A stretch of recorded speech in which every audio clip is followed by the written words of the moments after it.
सभी मित्रों का स्वागत है। विज्ञान भैरव तंत्र पार्ट 4। और आज हम हैं 116वां दिन में। और पेज नंबर है 191। तो भगवान कहते हैं,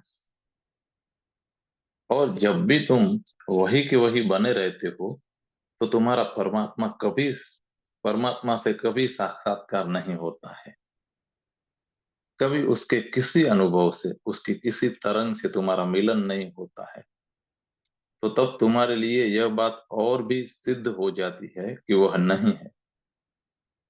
और जितनी ही यह बात सिद्ध होती है, तुम उससे उतने ही दूर हो जाते हो। तुम उतने ही नीचे गिरते जाते हो, अंतराल उतना ही बड़ा होता जाता है। तो मैंने उस लड़की से कहा कि प्रश्न यह नहीं है कि परमात्मा है या नहीं। प्रश्न यह है कि तुम विकास करना चाहती हो या नहीं। अगर तुम विकसित होती हो तो तुम्हारा परम विकास ही उससे मिलन बन जाएगा। तुम्हारा परम विकास ही उसका साक्षात्कार बन जाएगा। मैंने उससे एक कहानी कही। एक सुबह जब तेज हवा चल रही थी और वसंत ऋतु विदा हो रही थी, तो एक घोंघा चेरी के वृक्ष के ऊपर धीरे धीरे चढ़ने लगा। यह देखकर पास के बलूत के वृक्ष पर बैठी चिड़िया हंसने लगी, क्योंकि चेरी का मौसम नहीं था।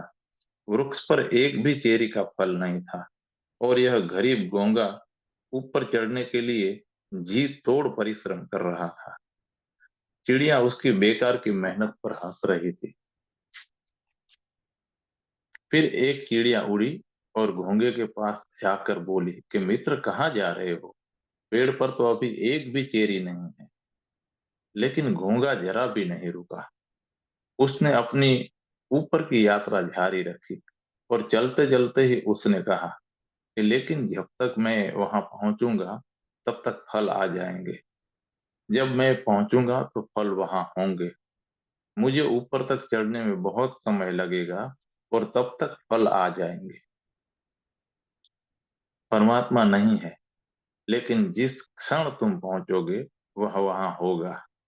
परमात्मा कोई ऐसी चीज नहीं है जो पहले से मौजूद है। वह ऐसा नहीं है।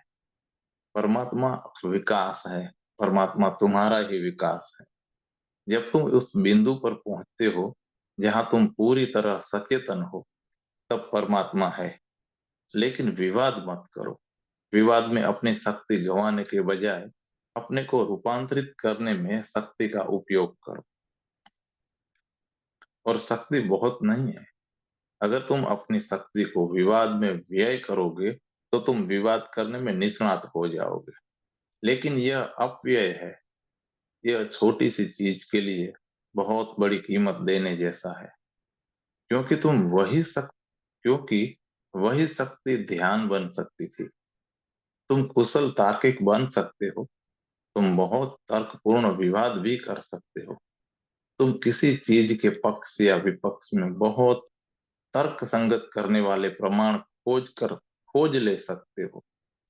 लेकिन तुम वही के वही रहोगे। तुम्हारे तर्क तुम्हें रूपांतरित करने वाले नहीं हैं।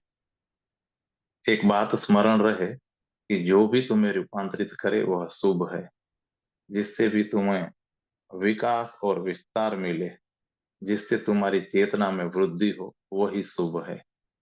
और जो भी तुम्हें अटकाए और तुम्हारी यथास्थिति को बनाए रखे, वह अशुभ है। वह घातक है। वह आत्मघातक है। एक अंतिम प्रश्न है कि मैं कभी कभी अपने को अकर्म अवस्था में बहुत निष्क्रिय अनुभव करता हूँ। लेकिन तब मेरे चारों ओर क्या हो रहा है उसके प्रति मेरा बोध कम हो जाता है। दरअसल मैं अपने चारों ओर की चीजों से विरक्त सा हो जाता हूँ। इससे लगता है कि यह निष्क्रियता झूठी है, क्योंकि मेरी समझ में निष्क्रियता के साथ तो बोध भी बढ़ना चाहिए। क्या आप इस अवस्था पर कुछ कहने की कृपा करेंगे? भगवान कहते हैं कि सामान्यतः हम ज्वरग्रस्त अवस्था में होते हैं। सक्रिय, लेकिन ज्वरग्रस्त, अगर तुम निष्क्रिय हो जाओगे तो ज्वर चला जाएगा। अगर तुम निष्क्रियता और अकर्म की अवस्था में होगे, अगर तुम अपने भीतर विश्राम पूर्ण होगे, तो सक्रियता चली जाएगी। तब ज्वर खो जाएगा, और ज्वर के साथ जो तीव्रता रहती है वह भी नहीं रहेगी। तुम थोड़ा उदास अनुभव करोगे, तुम्हें लगेगा कि मेरा बोध घट रहा है, लेकिन बोध नहीं घट रहा है, सिर्फ ज्वर की तेजी घट रही है।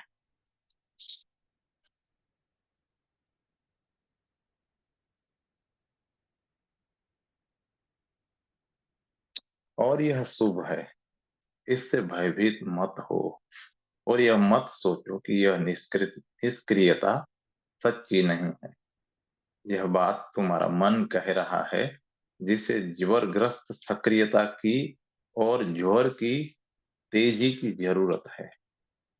ज्वर कोई बोध नहीं है, लेकिन ज्वर ज्वर में एक रुग्ण बोध, एक रुग्ण सजगता होती है।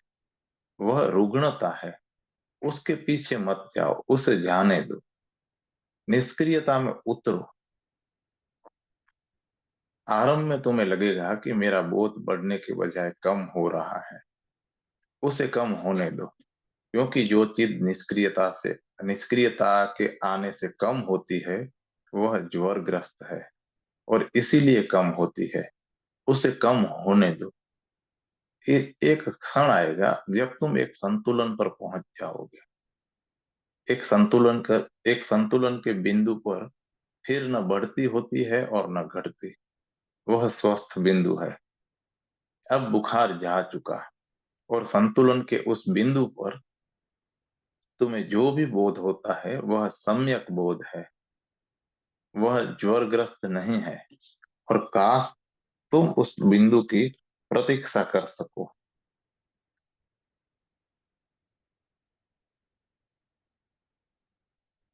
यह कठिन है, क्योंकि आरंभ में तुम्हें लगता है कि मेरी पकड़ ढीली हो रही है, कि मैं सचमुच मुर्दा हो रहा हूँ, मेरी सक्रियता, मेरी सजगता, सब कुछ चला गया। लेकिन मैं मृत्यु में मेरा सब कुछ चला गया, कि मैं मृत्यु में उतर रहा हूँ, ऐसा लगता है। क्योंकि तुम जिस जीवन को जानते हो वह ज्वरग्रस्त है। दरअसल वह जीवन नहीं है, केवल ज्वर है, उत्तप्तता है, एक तनाव की अवस्था है, अति सक्रियता की अवस्था। आरंभ में तुम एक ही अवस्था को जानते हो, इस ज्वर की अवस्था को, और तुम कुछ नहीं जानते हो। इसलिए तुलना कैसे कर सकते हो? इसलिए जब तुम निष्क्रिय होते हो, शिथिल होते हो, तो तुम्हें महसूस होता है कि कुछ खो गया है, और उसे खो जाने दो।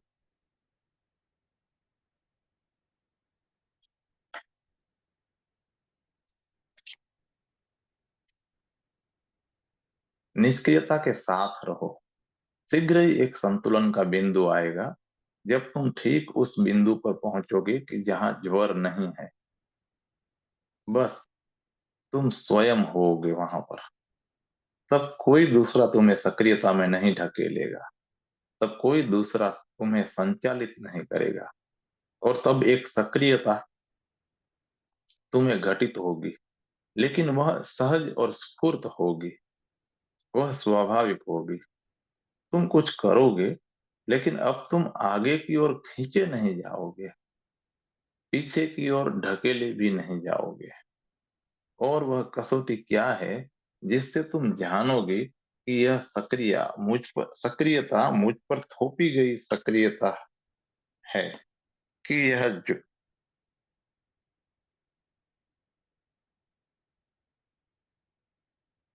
और वह कसौटी क्या है जिससे तुम जानोगे कि यह सक्रियता मुझ पर थोपी नहीं गई है, कि यह सक्रियता ज्वरग्रस्त नहीं है। यह एक कसौटी है। अगर कर्म सहज है तो तुम उससे तनावग्रस्त नहीं होगे, कोई बोझ अनुभव नहीं करोगे, बल्कि तुम उसका आनंद लोगे। और कर्म अपने आप में लक्ष्य होगा, उसका कोई और लक्ष्य नहीं होगा। यह कोई साधन नहीं होगा जिसके जरिए कहीं पहुंचना हो। यह तुम्हारी ऊर्जा का प्रवाह होगा, अतिरेक होगा। और यह अतिरेक, यह बाढ़ यहाँ और अभी होगी। यह भविष्य में किसी प्रयोजन के लिए नहीं होगी। तुम उससे आनंदित होगे। वह जो भी कर्म होगा, चाहे बगीचे में गड्ढा खोदना हो या वृक्ष की छंटाई करनी हो, या बैठना हो, चलना हो, भोजन करना हो, तुम जो भी कर रहे होगे वह अपने आप में पूर्ण होगा। वह समग्र कर्म होगा। और उसके बाद तुम थकोगे नहीं, बल्कि तुम ताजा अनुभव करोगे। ज्वरग्रस्त सक्रियता तुम्हें थकाती है, वह रुग्ण है। स्वाभाविक सक्रियता तुम्हें पोषण देती है। तुम उसके बाद ज्यादा ऊर्जस्वी, ज्यादा शक्तिशाली महसूस करते हो, ज्यादा जीवंत महसूस करते हो। वह सक्रियता तुम्हें ज्यादा जीवन प्रदान करती है। लेकिन आरंभ में जब तुम निष्क्रिय होने लगते हो और अकर्म में उतरते हो, तो तुम्हें यह अनुभव होना अनिवार्य है कि मेरा बोध कम हो रहा है। नहीं, तुम्हारा बोध कम नहीं हो रहा है। तुम्हारी सिर्फ ज्वरग्रस्त मानसिकता, ज्वरग्रस्त सजगता कम हो रही है। तुम इस निष्क्रियता में प्रतिष्ठित हो जाओगे और एक सहज स्वाभाविक बोध घटित होगा। ज्वरग्रस्त सजगता में और सहज बोध में यही फर्क है। दोनों में यही फर्क है। ज्वरग्रस्त सजगता में एक दिशा में एकाग्रता होती है, से सब भूल जाता है। तुम किसी एक चीज पर एकाग्र होते हो। तुम मुझे सुन रहे हो। अगर यह ज्वरग्रस्त सजगता है तो तुम मुझे तो सुनते हो, लेकिन शेष सब कुछ के प्रति तुम बिल्कुल बेहोश होते हो।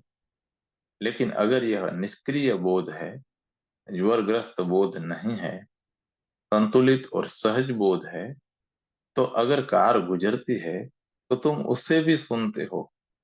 तब तुम मात्र सजग हो, बोधपूर्ण हो। तुम सबके प्रति बोधपूर्ण हो। तुम्हारे चारों ओर जो भी हो रहा है, तुम सब के प्रति बोधपूर्ण हो।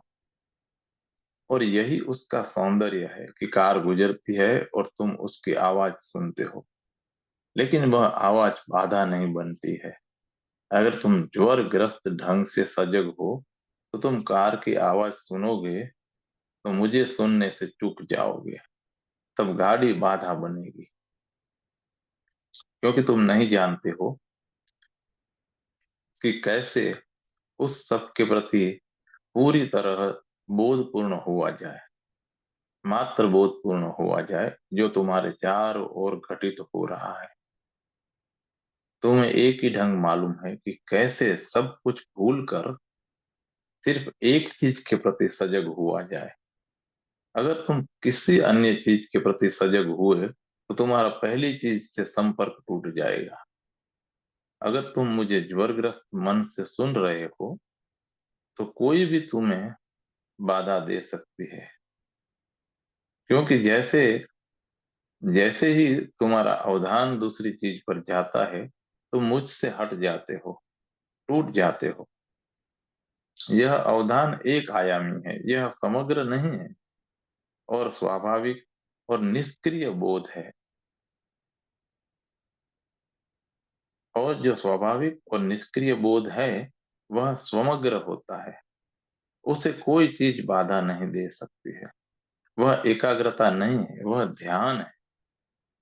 एकाग्रता सदा ज्वरग्रस्त होती है, क्योंकि एकाग्रता में तुम अपनी ऊर्जा को एक बिंदु पर जबरदस्ती केंद्रित करते हो। ऊर्जा स्वतः सभी दिशाओं में प्रवाहित होती है। इसे गति करने के लिए कोई एक दिशा नहीं चाहिए।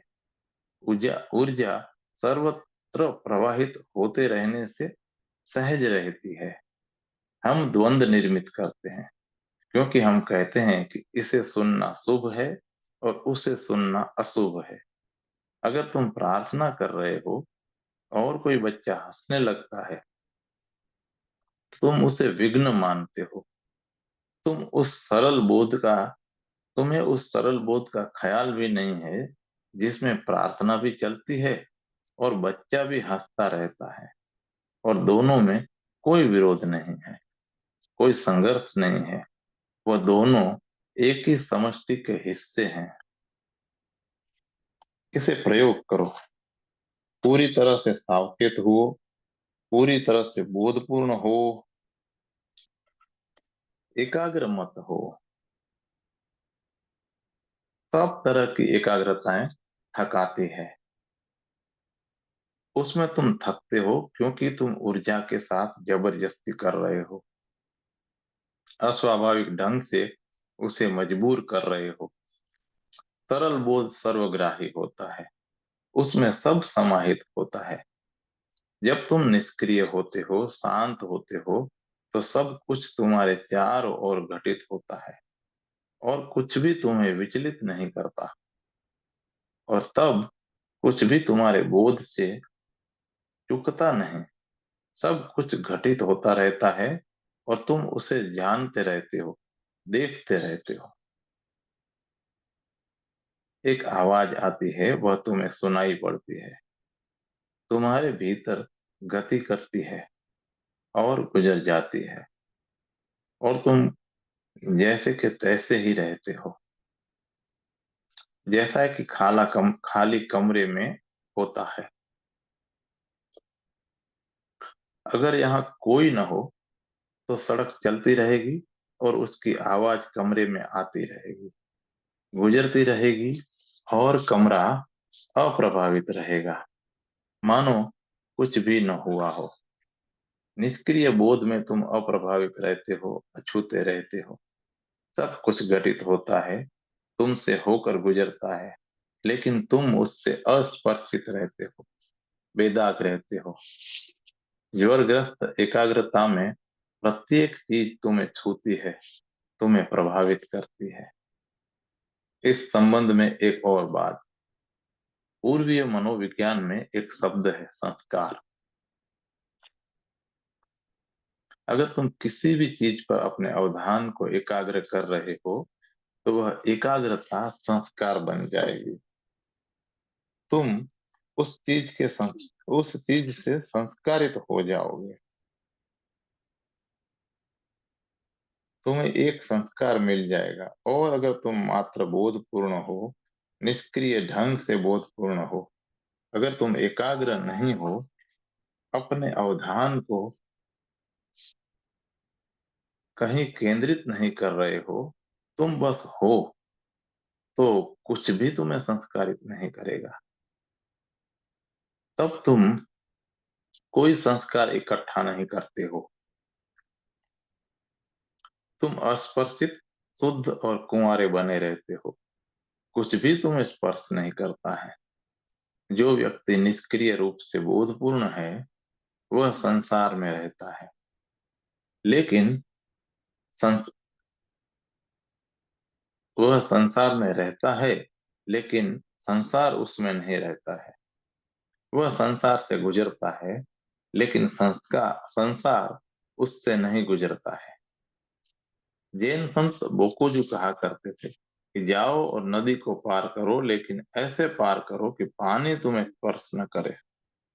और उनके आश्रम के पास जो नदी थी, उस पर कोई पुल नहीं था। अनेक शिष्य चेष्टा करते थे, लेकिन जब वे नदी को पार करते थे तो पानी उन्हें छू जाता था। एक दिन एक शिष्य बोकोजू के पास आया और उसने कहा कि आप हमें पहेलियां देते हैं, हम नदी पार करते हैं, उस पर कोई पुल नहीं है। अगर पुल होता तो बेशक हम नदी पार करते और पानी हमें न छूता, लेकिन हमें नदी से होकर गुजरना पड़ता है और पानी छूता है। बोकुजू ने कहा कि मैं आऊंगा और नदी पार करूंगा, तुम देखना। और बोकुजू ने नदी पार की। निश्चित ही पानी उनके पैर में लग गया और शिष्यों ने कहा कि देखिए, पानी तो आपको लग गया है। बोकुजू ने कहा, जहां तक मैं जानता हूं, पानी मुझे नहीं लगा है, मैं तो साक्षी मात्र था। पानी ने मेरे पैर को स्पर्श किया है, मुझे नहीं। मैं तो केवल देख रहा था। निष्क्रिय सजगता में, साक्षी भाव में तुम संस्कार से अस्पर्शित गुजरते हो। तुम संसार में हो लेकिन संसार तुम में नहीं है। आज इतना ही।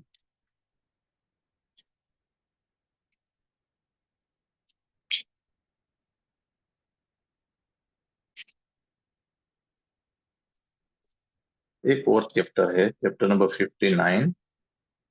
नाम है स्वयं को असीमित अनुभव करो। उसके कुछ सूत्र हैं कि भाव करो कि किसी ऐसी चीज की चिंतना करता हूं जो दृष्टि के परे है, जो पकड़ के परे है, जो अस्तित्व के न होने के परे है। मैं। एक और सूत्र, मैं हूं, यह मेरा है, यह है। हे प्रिय, ऐसे भाव में, ऐसे भाव में भी असीमित उतरो। भगवान कहते हैं कि मनुष्य द्विमुखी है, पशु है और देवता, दोनों है। पशु उसका अतीत है और देवता उसका भविष्य है। इससे ही कठिनाइयां पैदा होती हैं। अतीत बीत चुका है, वह है नहीं, उसकी स्मृति वर्षेष है। और भविष्य अभी भी भविष्य है, वह आया नहीं। वह एक स्वप्न भर है, एक संभावना मात्र है। और इन दोनों के बीच मनुष्य है, अतीत की छाया और भविष्य का स्वप्न। मनुष्य दोनों नहीं है और दोनों है। वह दोनों है क्योंकि अतीत उसका है, वह पशु था। वह दोनों हैं क्योंकि भविष्य उसका है, वह देवता हो सकता है। और वह दोनों नहीं है क्योंकि अतीत अब नहीं है और भविष्य भी अभी होने को है। मनुष्य इन दोनों के बीच एक तनाव की भांति है, जो था और हो सकता है। उनके बीच एक तनाव, इससे द्वंद्व पैदा होता है, कुछ पाने का, कुछ होने का सतत संघर्ष पैदा होता है।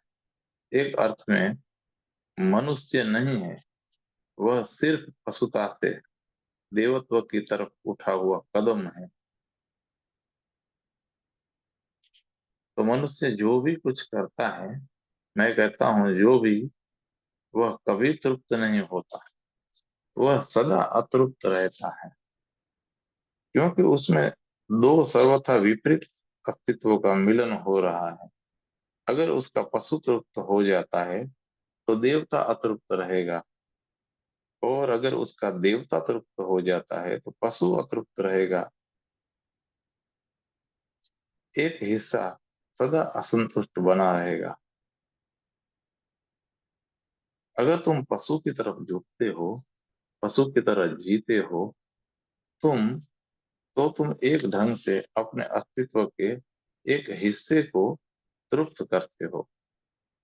लेकिन तब तुरंत ही उस तृप्ति में अतृप्ति पैदा होती है, क्योंकि जो विपरीत हिस्सा है, भविष्य है, वह ठीक उल्टा है।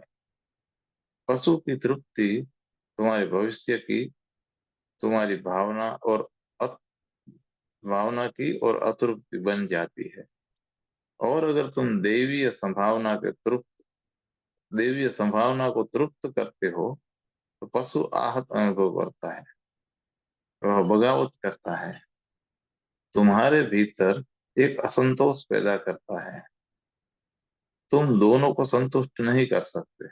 एक को संतुष्ट कर सकते हो तो दूसरा असंतुष्ट रहेगा। मुझे एक कहानी याद आती है। एक स्पोर्ट्स कार का उत्साही चालक ईसाइयों के स्वर्ग के द्वारा परली गेट पर पहुंचा। संत पीटर ने उसका स्वागत किया। वह अपनी जगुआर कार से नीचे पहुंचा और संत पीटर से उसने पहला ही प्रश्न पूछा कि आपके स्वर्ग में सुंदर राजपथ तो है ना? संत पीटर ने कहा, हाँ, यहाँ राजपथ तो है और सर्वश्रेष्ठ राजपथ है, लेकिन एक कठिनाई है। कठिनाई ये है कि स्वर्ग में कार चलाना मना है। उस तीव्र गति के शौकीन चालक ने कहा कि तब यह जगह मेरे लिए नहीं है। कृपा करके मुझे दूसरी जगह भिजवाने की व्यवस्था कर दे। मैं नरक जाना पसंद करूंगा। मैं अपनी जगुआर से अलग नहीं हो सकता हूँ। ऐसा ही हुआ। वह नरक पहुंचा और शैतान ने वहां उसका स्वागत करते हुए कहा कि मुझे तुमसे मिलकर प्रसन्नता हुई। उसने कहा, तुम तो मेरे जैसे ही हो। मैं भी जगुआर का ही आशिक हूँ। उस गतिविधि के प्रेमी ने कहा कि बहुत खूब, कृपया मुझे अपने राजपथों का नक्शा दीजिए। यह सुनकर शैतान उदास हो गया। उसने कहा, महाशय, यहाँ कोई राजपथ नहीं है और यही तो नरक की पीड़ा है। मनुष्य की स्थिति यही है। मनुष्य दोहरा दोहरा है। दो दो दो में बटा है। अगर एक हिस्से के लिए तुम कुछ करोगे तो ही वह तुम्हारे लिए दूसरे हिस्से के लिए अतृप्ति के कारण हो जाएगा, और अगर तुम अन्यथा करोगे तो दूसरा हिस्सा अतृप्त अनुभव करेगा। कुछ न कुछ अभाव सदा ही बना रहता है और तुम दोनों को संतुष्ट नहीं कर सकते, क्योंकि वे एक दूसरे के विपरीत हैं।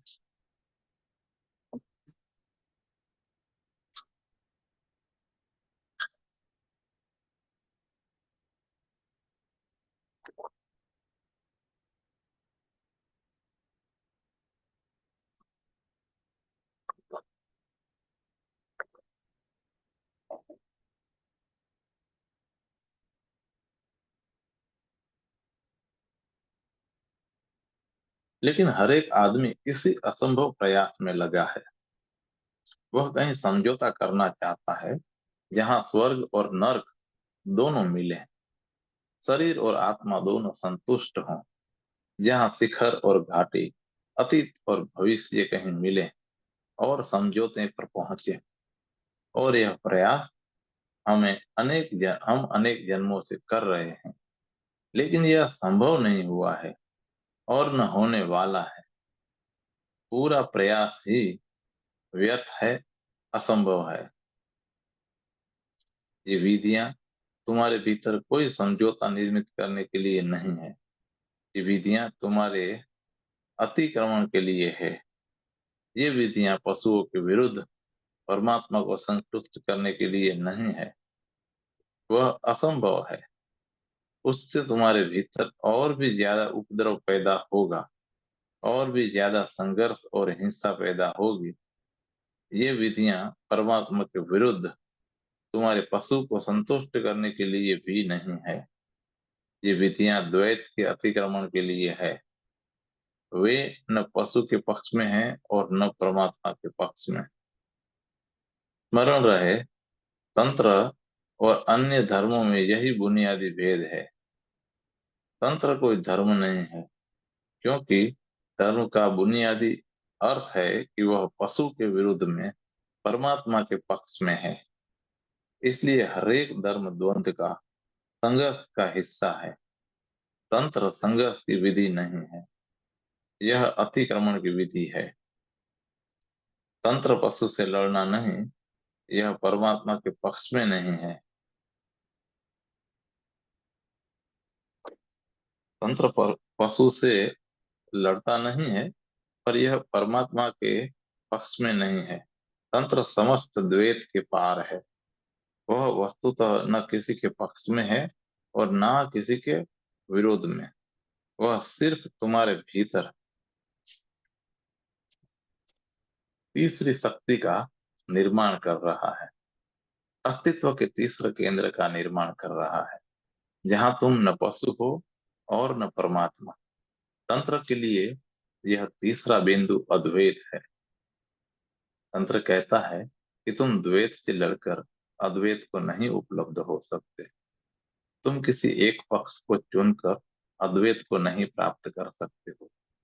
तुम विकल्प से, चुनाव से एक पर नहीं पहुंच सकते। उसके लिए निर्विकल्प साक्षी भाव आवश्यक है। चुनाव रहित बोध मूलभूत है। तंत्र के लिए यह बात बहुत बुनियादी है, और यही कारण है कि तंत्र को कभी ठीक ठीक नहीं समझा गया। सदियों सदियों तक इसे लंबी नासमझी का शिकार होना पड़ा। क्योंकि जब तंत्र यह कहता है कि वह पशु के विरोध में नहीं है, तो तुम तुरंत समझने लगते हो कि तंत्र पशु के पक्ष में है। और जब तंत्र कहता है कि वह परमात्मा के पक्ष में नहीं हो, तो तुम फिर सोचने लगते हो कि वह परमात्मा के विरोध में है। सच्चाई यह है कि तंत्र चुनाव रहित दर्शन है।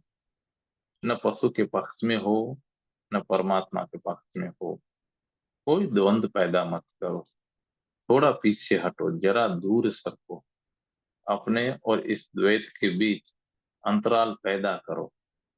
थोड़ी दूरी बनाओ। तुम इन दोनों के पार एक तीसरी शक्ति बन जाओ, साक्षी बन जाओ, जहां से तुम पशु और परमात्मा दोनों को देख सकते हो। मैंने तुम्हें कहा कि पशु अतीत है और परमात्मा भविष्य है, और अतीत और भविष्य एक दूसरे के विरोधी है। तंत्र वर्तमान में है, वह न अतीत है और न भविष्य। वह अभी और यही है। इसलिए न अतीत से बंधे रहो, न भविष्य से पीछे दौड़ो। भविष्य की कामना मत करो और अतीत से बंधे हुए मत रहो। अतीत को ढोओ मत, और भविष्य के लिए कोई प्रक्षेपण मत करो। इसी वर्तमान क्षण के प्रति निष्ठावान रहो, ईमानदार रहो, और तुम अतिक्रमण कर जाओगे। जब तुम न पशु हो और न तब तुम न पशु हो और ना ही परमात्मा। तंत्र के लिए ऐसा होना अतिक्रमण में होना, परमात्मा होना है। ऐसा होना वर्तमान क्षण की तथाता में होना, जहाँ अतीत छूट चुका है और भविष्य का प्रक्षेपण नहीं है। तुम स्वतंत्र हो, तुम स्वतंत्रता हो। इस अर्थ में ये विधियां धार्मिक नहीं है, क्योंकि धर्म सदा पशु के विरोध में है। धर्म द्वंद निर्मित करता है। अगर तुम सचमुच धार्मिक हो, तो तुम खंडित हो जाओगे, स्किज़ोफ्रेनिक हो जाओगे। जब सब धार्मिक सभ्यताएं सब धार्मिक सभ्यताएं खंडित सभ्यताएं हैं। वे सभ्यताएं रुग्णता पैदा करती हैं, क्योंकि वे आंतरिक विभाजन पैदा करती हैं। वे तुम्हें दो दो में तोड़ देती हैं, और तुम्हारा ही एक हिस्सा तुम्हारा शत्रु बन जाता है। और तब तुम्हारी ऊर्जा अपने से ही लड़ने में नष्ट हो जाती है। इस अर्थ में तंत्र धार्मिक नहीं है, क्योंकि तंत्र किसी द्वंद्व में, किसी संघर्ष में, किसी हिंसा में विश्वास नहीं करता है। और तंत्र कहता है कि स्वयं से लड़ो मत, सिर्फ बोधपूर्ण हो। अपने प्रति कठोर और हिंसक मत हो, बस साक्षी हो, दृष्टा हो।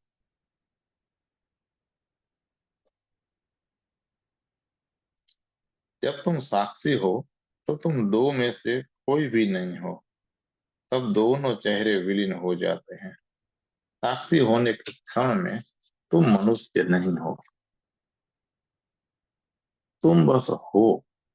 तुम किसी विशेषण के बिना हो, तुम नाम रूप के बिना हो, तुम किसी कोटि के बिना हो, तुम कोई भी व्यक्ति विशेष को छुए बिना हो। बस शुद्ध होना। ये विधियां उसी निर्दोष अस्तित्व की उपलब्धि की विधियां हैं।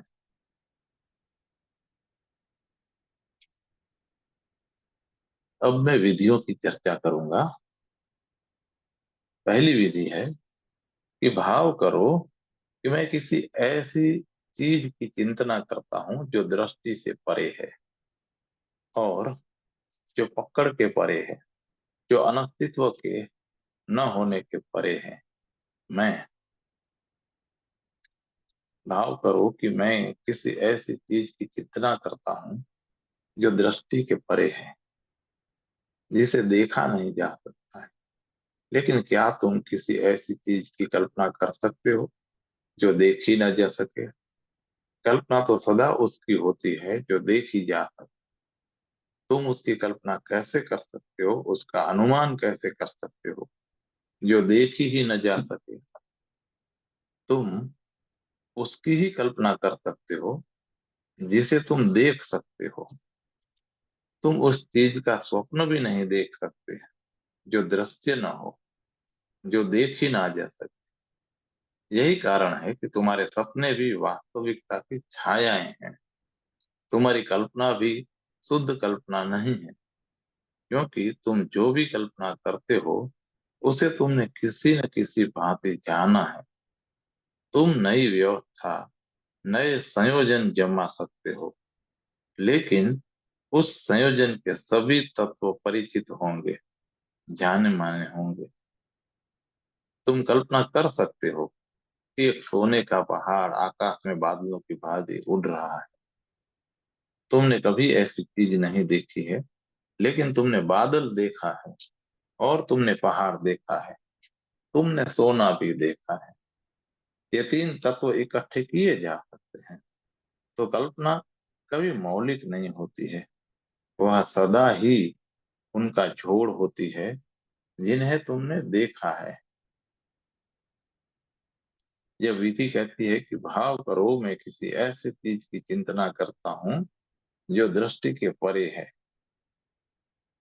यह असंभव है, इसलिए किसी इसलिए यह प्रयोग करने के लायक है, क्योंकि इसे करने में ही तुम्हें कुछ घटित हो जाएगा। ऐसा नहीं है कि तुम देखने में सक्षम हो जाओगे, लेकिन अगर तुम उसे देखने की चेष्टा करोगे तो जो जो देखी न जा सके तो सारा दर्शन खो जाएगा। ऐसी चीज के देखने के प्रयत्नों में तुमने जो भी देखा है वह सब विलीन हो जाएगा। अगर तुम इस प्रयत्न में धैर्य पूर्वक लगे रहे तो अनेक चित्र, अनेक बिंब तुम्हारे सामने प्रकट होंगे। तुम उन प्रतिबिंबों को इनकार कर तुम्हें उन प्रतिबिंबों को इनकार कर देना है, क्योंकि तुम जानते हो कि तुमने उन्हें देखा है। वे देखे जा सकते हैं। हो सकता है कि तुमने उन्हें बिल्कुल वैसे ही न देखा हो जैसे वे हैं, लेकिन यदि तुम उनकी कल्पना कर सकते हो तो वे देखे भी जा सकते हैं। उन्हें अलग हटा दो और इसी तरह अलग करते चलो। यह विधि कहती है कि जो नहीं देखा जा सकता उसे देखने के प्रयत्न में लगे रहो। यदि तुम मन में उभरने वाली प्रतिबिंबों को हटाते हो तो क्या होगा?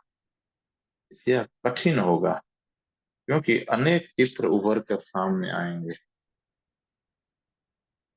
तुम्हारा मन अनेक चित्र, अनेक बिंब, अनेक सपने सामने लाएगा, अनेक धारणाएं आएंगी, अनेक प्रतीक पैदा करेंगे।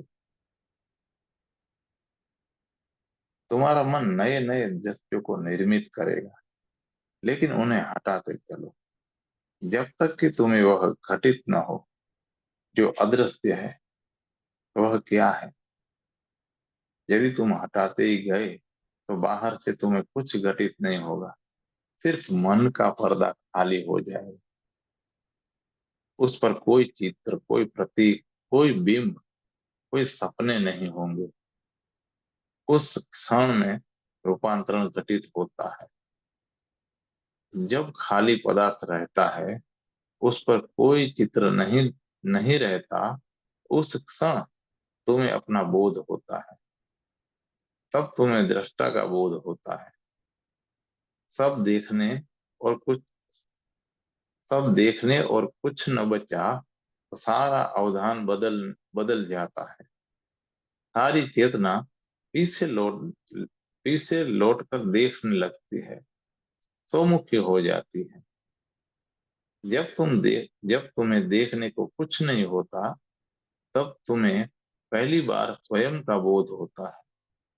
तब तुम स्वयं को देखते हो।